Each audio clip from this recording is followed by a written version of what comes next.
This is the Dollemore Daily, and I'm Jesse Dollemore. For quite some time now, there's been a lot of talk about who Donald Trump might pick to be his running mate this election.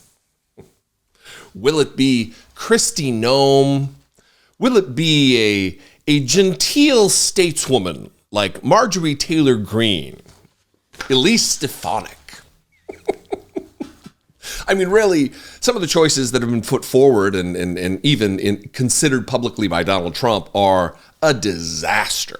If you think that Mike Pence was as bad as it could get, and at one time, I was one of those who thought, this is just bananas. But if you thought he was bad, some of the other choices are just meteoric in their hilarity and the level of danger they pose. But this next one really is a glimpse into what could be relative to picking a vice presidential running mate, a potential vice president of the United States. And it gives you a glimpse into what exactly Donald Trump wants in a running mate, in a partner in governance. And now they are looking at Marco Rubio. Senator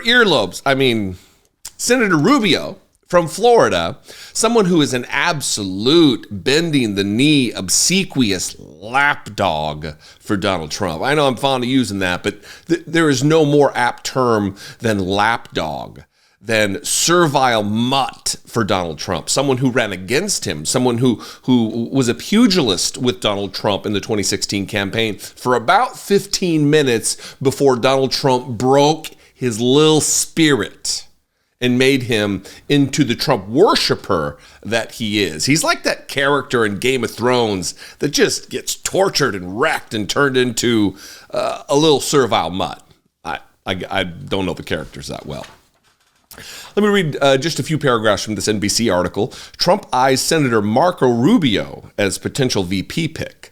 The short list remains on the long side, but the senator from Florida is gaining traction, 6 sources told NBC News. Senator Marco Rubio, Republican of Florida, is moving up the list of former President Donald Trump's potential vice presidential picks, according to 6 people familiar with the presumptive Republican nominee's search for a running mate. Rubio is hardly alone in the field. The cast of hopefuls for the job is large enough to fill an entire season of The Apprentice. Cute. Trump estimated the number at 15 in an interview March 13th with Newsmax, and one of the sources said Rep. Elise Stefanik, Republican of New York, retired neurosurgeon Ben Carson, and Tim Scott, the senator from South Carolina, are among those in the mix. Quote, "The list is long, and it's extremely early in any kind of a process," a Trump advisor said. "No one has been directly reached out to yet, and I do not expect for that to come for some time." But Trump's apparent seriousness about Rubio, 52, a third-term senator, hints at his priorities and presents an intriguing set of potential complications. Wait a minute. Marco Rubio's only 52? Look, I know they say that noses never stop growing and ears never stop growing, but I thought for sure Rubio was like 65 years old. I mean, unless his ears got a head start, right? I'm just being a dick. All right, let me finish this here, and we'll get to some of the complications that I perceive coming down the line and why I don't think Marco Rubio is going to be it. Rubio is young and telegenic. He has spent more time in federal office than Vice President Kamala Harris, which is absolutely meaningless. And at a time when Trump is bullish on his chances of winning over Latino voters, he would be the first non-white person ever to make a Republican presidential ticket. In other words, Rubio, the Miami-born son of working-class Cuban immigrants, looks good on paper and on television, a powerful combination for Trump. First and foremost, looking good on paper has nothing to do with this. Donald Trump is absolutely looking for a worshipful weakling to be his vice president, someone to follow orders, to look adoringly at him and do whatever he says, no matter how vile, no matter how pernicious, no matter how much in violation of the Constitution of the United States of America. That's what this is about. Donald Trump wants someone who literally worships at the throne like a Marjorie Taylor Greene. He wants someone who isn't mired or won't be mired in worry about the Constitution.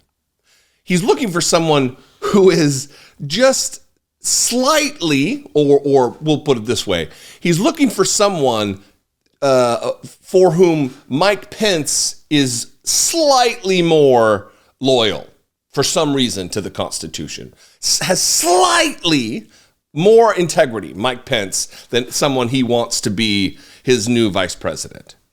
Someone whose adherence to any loyalty doesn't go to the Constitution, but to Donald Trump himself. That's what Donald Trump is looking for. Secondly, though, the reason I don't think this is going to be the case is because this is going to be a tight race.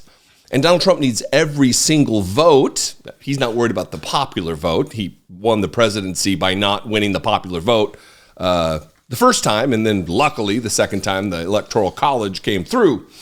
But there is a clause, I guess clause 1 of the 12th Amendment of the United States Constitution, that prohibits an elector, our electoral system, when you're using 18th century setup to run 21st century elections, you're already off on a bad foot. But the 12th Amendment doesn't allow electors to vote for the candidates that are from their own state. Let me read this. This is the 12th Amendment.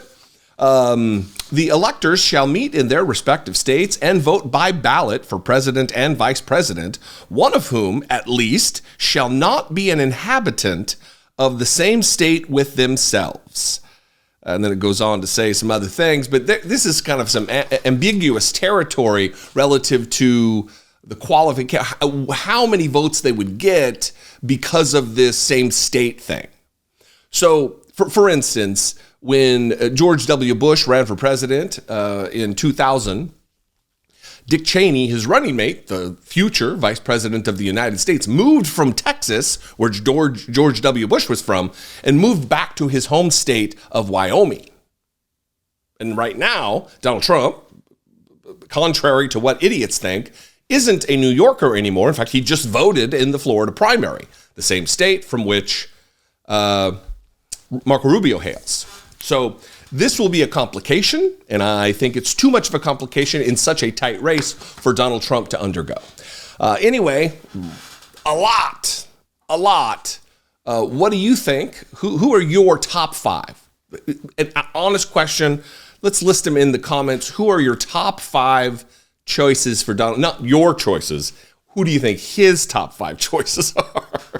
List them in the comments. You can also call and leave me a voicemail, 714-576-4054. Of course, you can email me, as always, daily@dollemore.com.